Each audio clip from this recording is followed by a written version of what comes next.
joining us once again on the CPK Online Bulletin.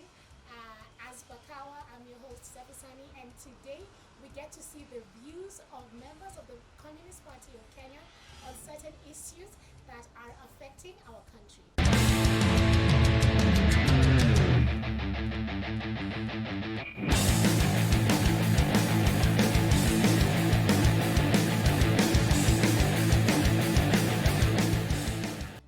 And a very good afternoon to you, our viewers, wherever you are watching us from, and welcome to yet another edition of the CPK Online Bulletin.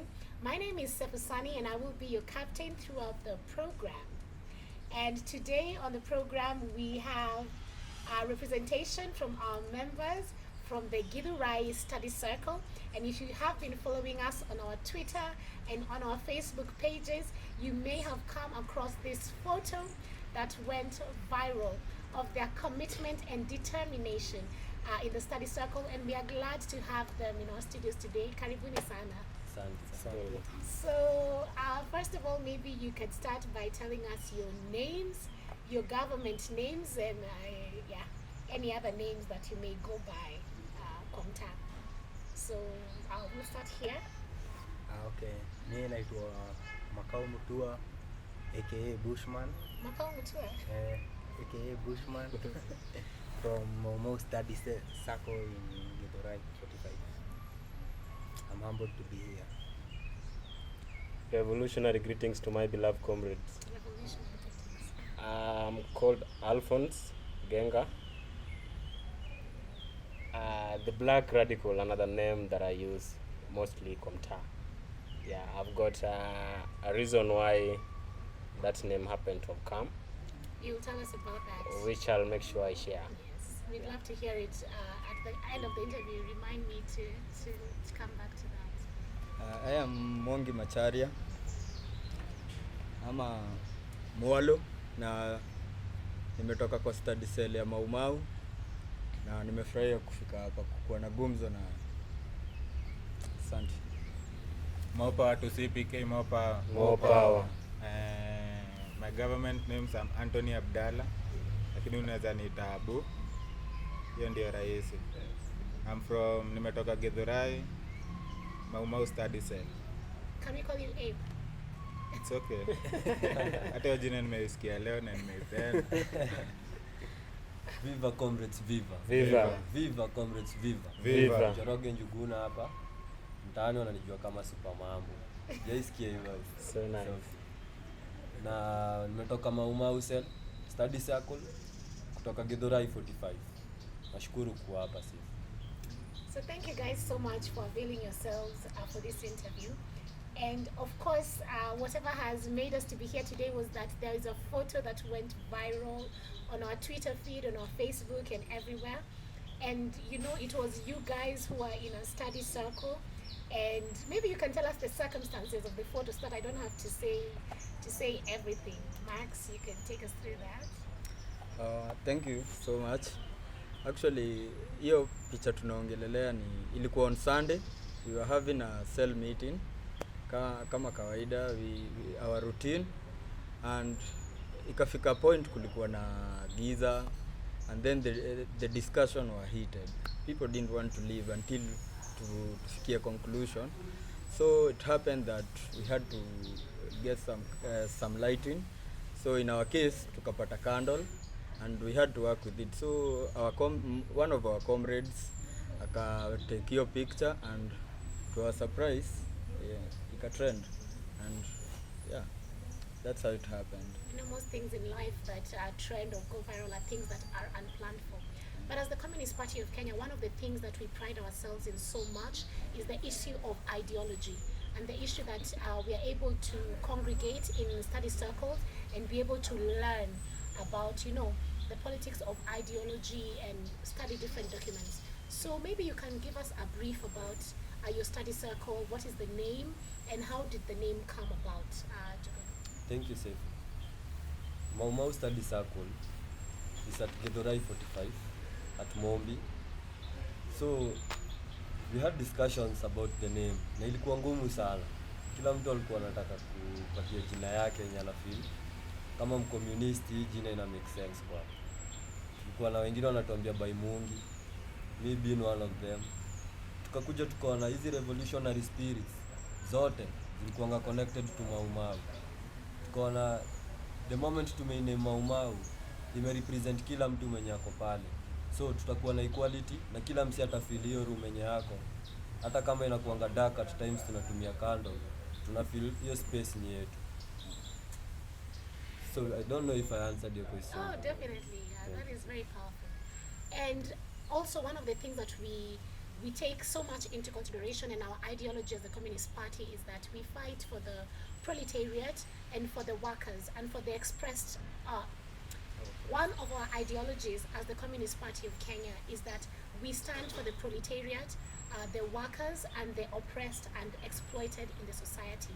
And of course we do this by arising or awakening the consciousness of the masses.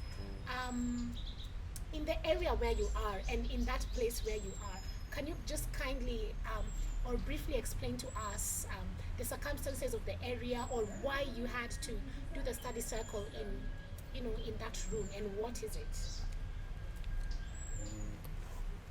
Hiyo area ilikuwa ni abandoned building which was used for dumping by the community. So vijana wakakuja pamoja wakaamua lazima tu transform hii place ndio bado keep safe, juu bado unajua watu walikuwa wanajificha hapo wanaibiana. So tukatransform, tukachukua hizo maroom. So sasa hii imekuwa ni youth center. So vijana wanakujanga hapo ku brainstorm. Tumeanzisha group kadhaa tukiwa kwa hiyo space na bado tunaendelea tu kuform other groups na zingine bado zinakuja na people who appreciate what we have. Waone vile tumetransform from abandoned area sasa iko useful. Kuna animal keeping hapo na bado kuna ofisi ya Green Jewel hiyo area. Green Jewel deals with environment. Okay. Yeah. Jewel is an organization. It's a CBO group that deals with the issues of environment. So actually being that that was an abandoned place, na pia kwa hii struggle environment we consider every space as important. So we happen to have reclaimed this space. Ilikuwanga inatupwa matako, mtu anaenda yani weird activities was happening inside that place. But this team actually happened to have sat down at one particular day. They decided to organize themselves to reclaim the space. So as at now, as we are talking, being that the cell, most of our comrades come from the same place, we always do our meetings in that space. So is this an abandoned building? It was an abandoned building, but now being that rise up, tukakuwa united, tukakuwa team moja, tukamua hii space tusiache ikue iende kama waste. Wacha tu make use of it. Tukaenda far in sahi hadi hapo kienda unaweza pata tumefuga manguruwe.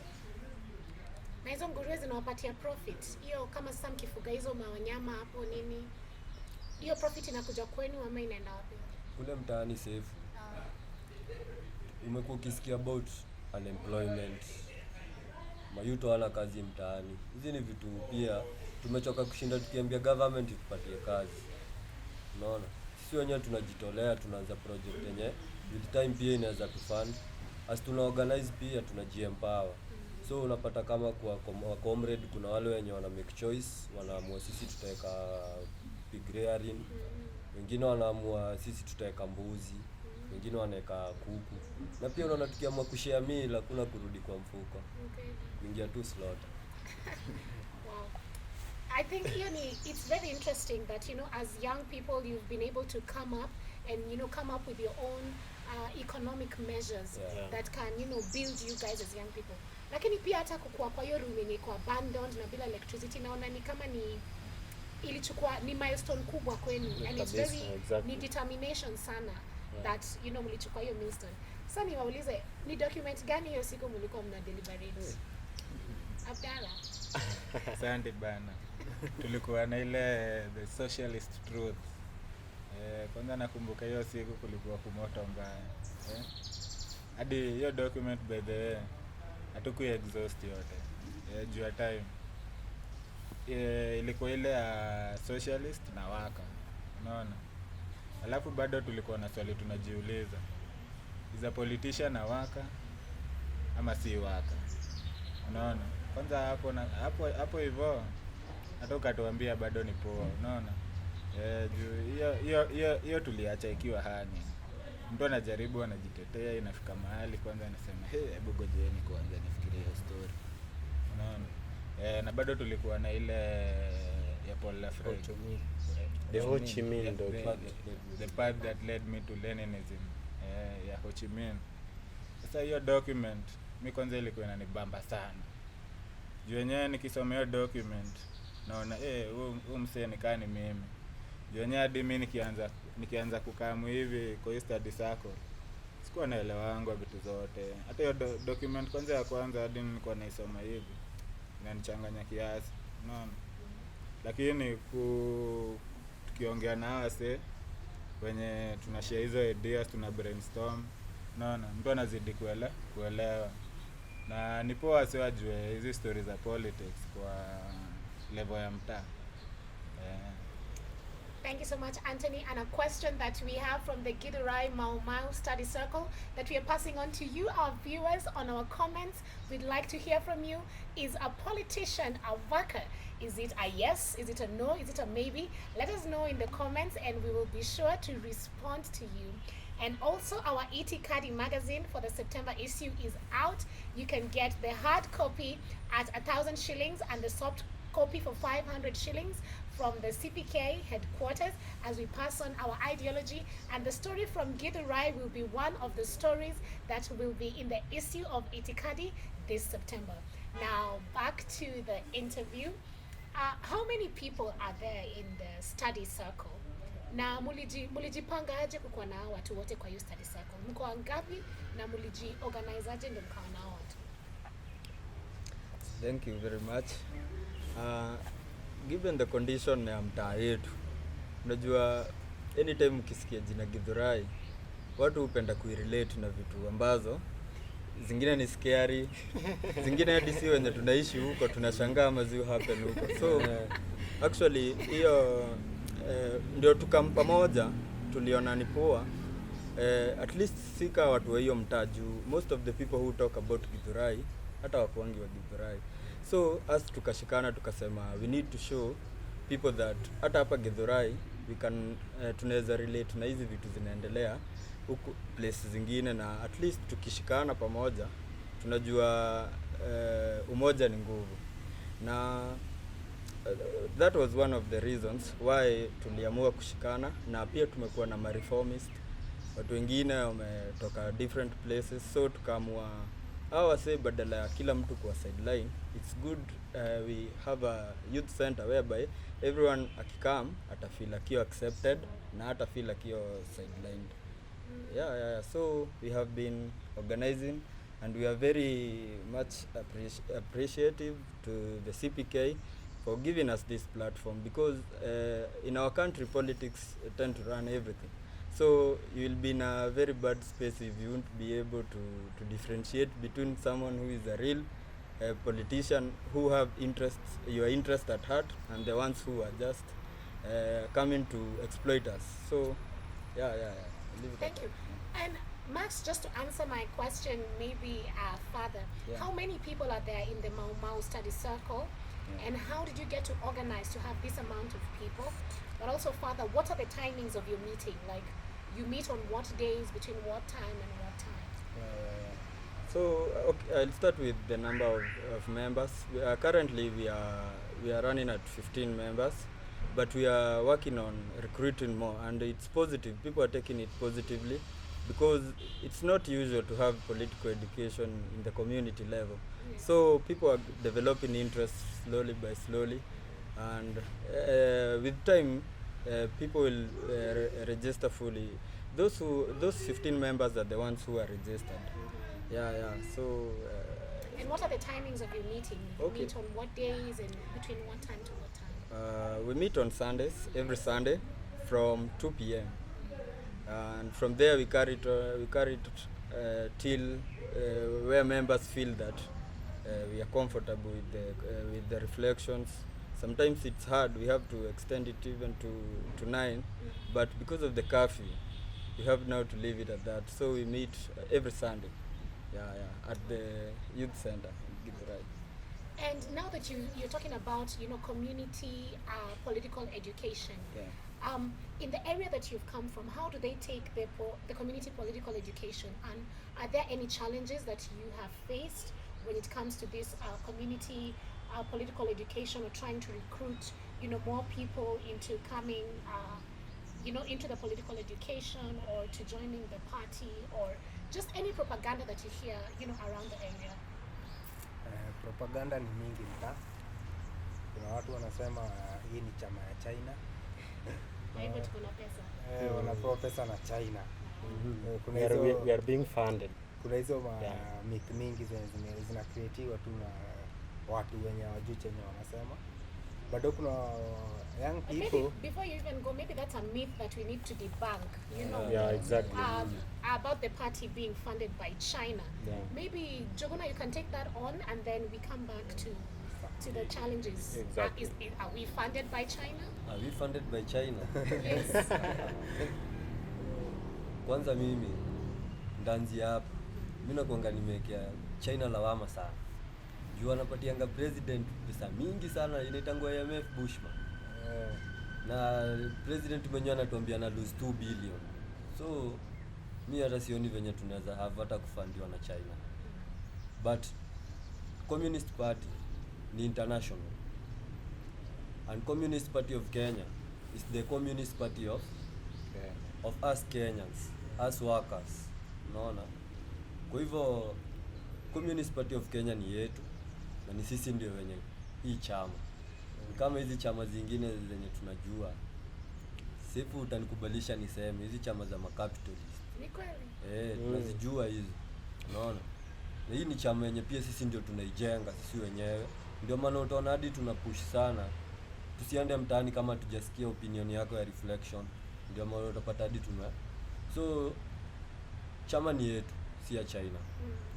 Hiyo ni myth kwanza tunafaa tumalize sana. Na hii education pia ni yetu. Hata ukasikia kutoka kwa jina ya hii study circle ni mau.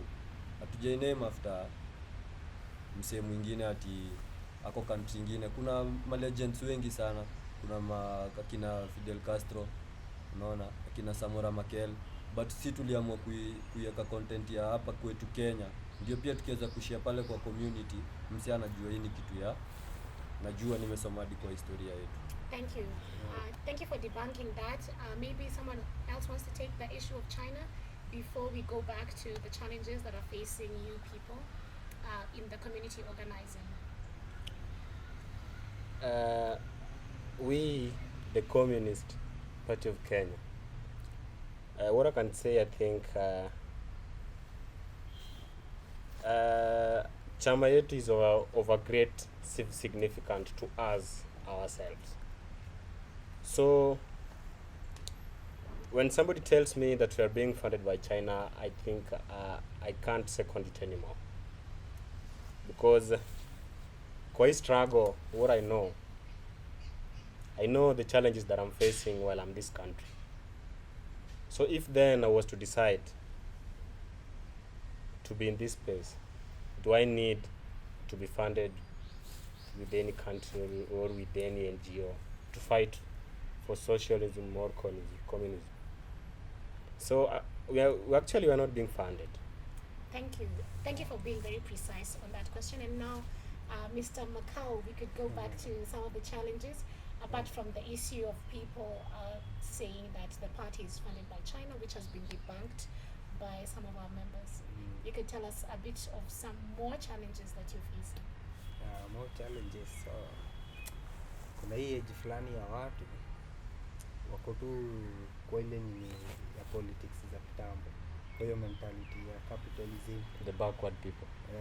Nao ni watu age fulani. Mostly young people, they don't reject the party. Wako wako ready. Wengine ni vile unasikia wakiambiwa ni kusoma wanasema waliacha kusoma shule, lakini wako ready ku embrace hizi ideology. Young people wako ready for a new kind of politician in Kenya.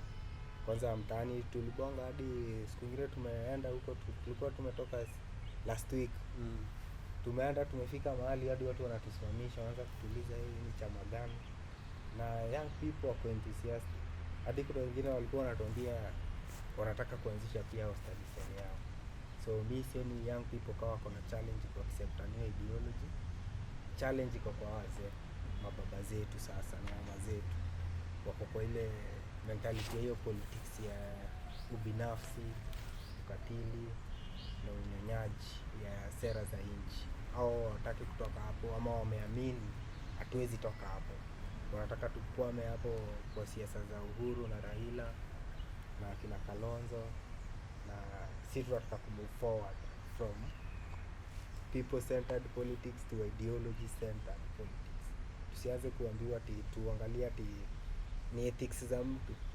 Anaweza kuwa na ethics poa, lakini akiingia pale hawezi determine vile system itawa. Ni system itadetermine vile atawa. So you need a new system. Na watu wataki, my young people, especially young people, wataki hizo politics za kitambo. Wako ready for a new breed of politics.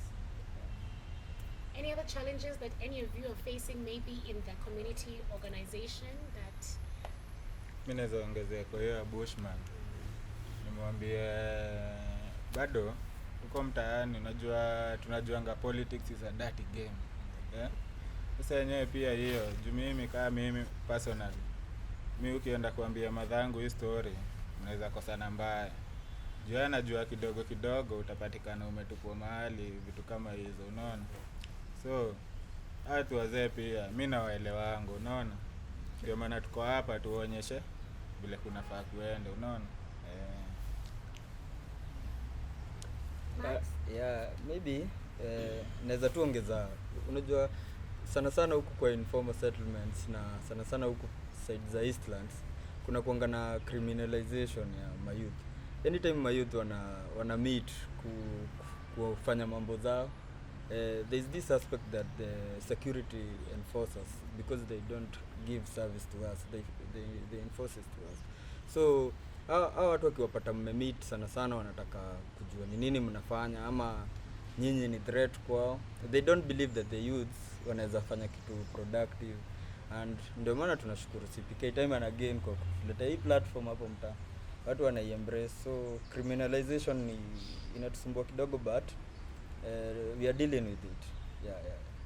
Given that we have lessons for our constitution every Friday, so people are starting to know their rights and how they should present themselves anytime, anyhow. So even we are handling it. Yeah, I can say it. But it's been an issue, criminalization.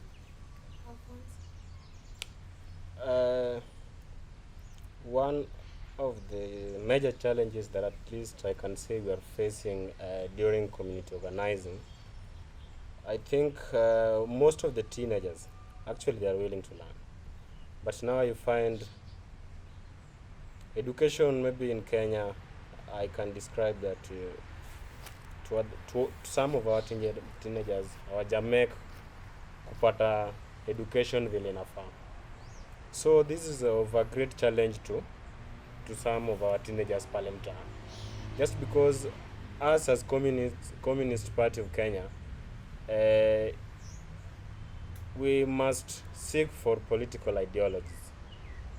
But now you want to tell somebody whom alimek kuacha shule asome. You do not get where the problem is. And I think that's one of the huge challenges, I guess, that we face in community organizing.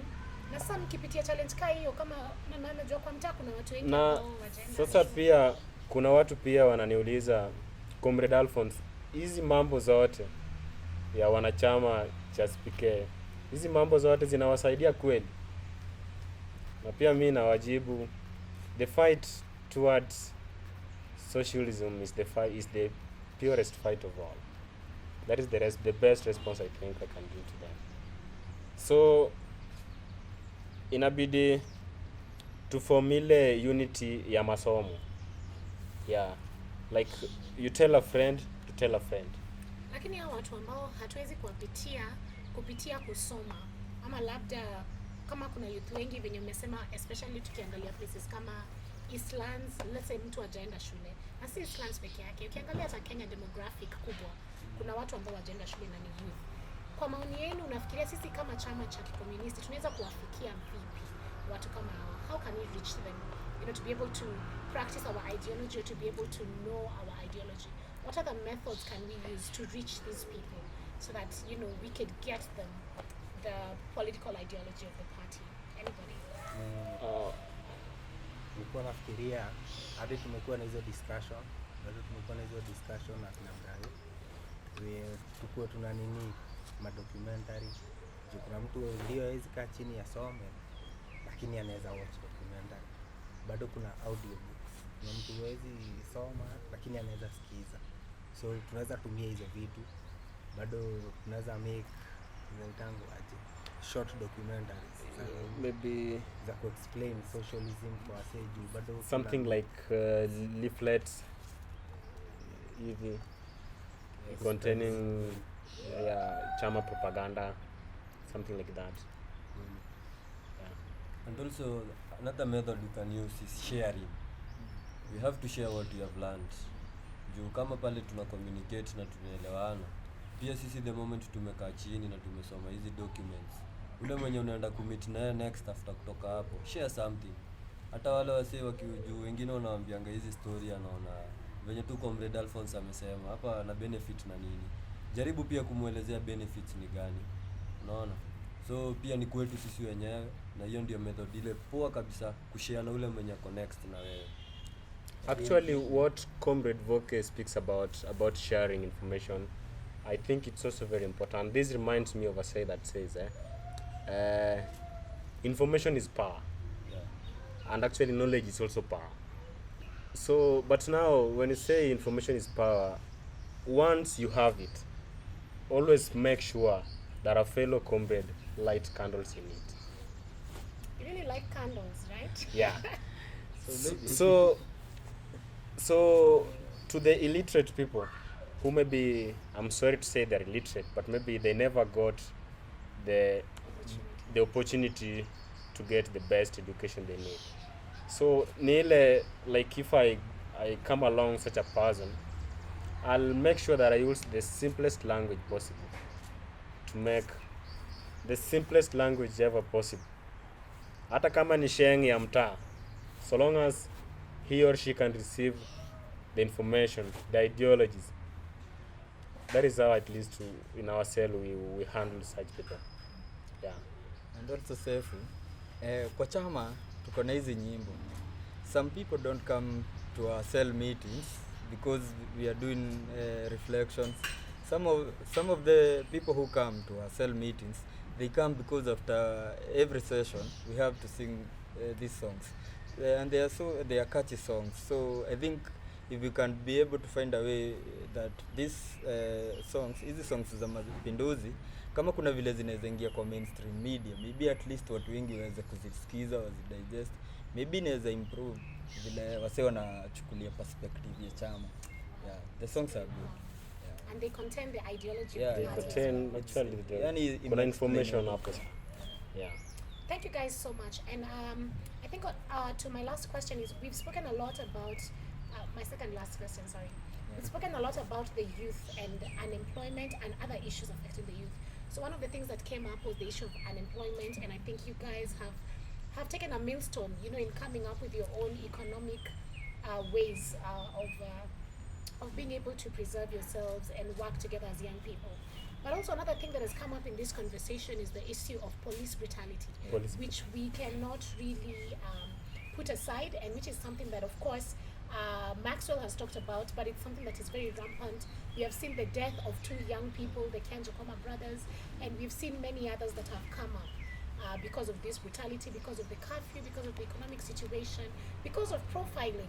I have seen Bushman with the dreadlocks, and I was asking him earlier, whether he gets whether he gets this profiling because of his dreadlocks, or whether, you know, you're caught randomly because of how you look. Maybe just briefly tell us about that.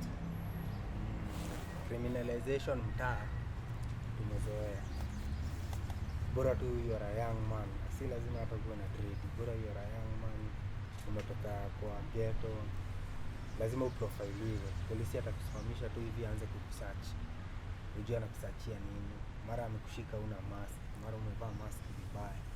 So hizi ni challenges tu tunakuanga na, lakini kwa program yetu yenye iko tunataka kuengage polisi, tuwalete kwa program zetu. Hata sisi tuende tupande miti kwa police station, ndio tuwaoneshe vijana sisi hatunanga shida, ni nyinyi mko na shida na sisi. Sisi hatuna shida na nyinyi. Juu kutembea si mbaya. Hii ni country yetu. Hatufai ati kuogopa kutembea. Unaenda unaona uniform ya polisi, unaanza kupiga kona. Unaona huyu mtu atanisimamisha nikule pesa. Unaona? Hizo ni challenges za mtaa, lakini tuna push on tu. That is very powerful. Yes. Naweza taka kuongezea hapo. Una pia wa polisi hatufai kuweka kando, unaona? Juu pia wao hukuwa tu oppressed. Hata wenyewe ukipita tu hivi unaona mse amevaa uniform ya kitambo sana, unaona? Ase pia hukuwa oppressed. So tunafaa tunawaleta karibu, wasikuwe maadui. Bado tuko kwa struggle nao, tuingize kwa chama. Na nikiongezea hapo kwa Abu, of late hata nyinyi mmesikia venye makarao amekuwa na madama wife, karao amemada karao mwingine, karao amemadama youth. Kwa hivyo venye tu Abu amesema sisi wote tuko oppressed, ni to join forces pamoja. Wasitutenge. Sisi ndio tuko na nguvu, sisi ndio mapolisi wa kesho pia wale wataingia. Exactly. Kwa hivyo pia watu waoneshe njia venye tutatreat wale wanakuja nyuma yetu. The moment watatu oppress, pia sisi tu oppress wale wasi wengine wenye wako nyuma yetu. Hiyo si path tuna have to follow. And just to add on that, I think the story of police abuse of power has been so rampant in our country. And maybe what I can say that the police officers are being used by the Kenyan government as a tool of operation. So the issue of criminalization, I'll talk on behalf of where I'm coming from.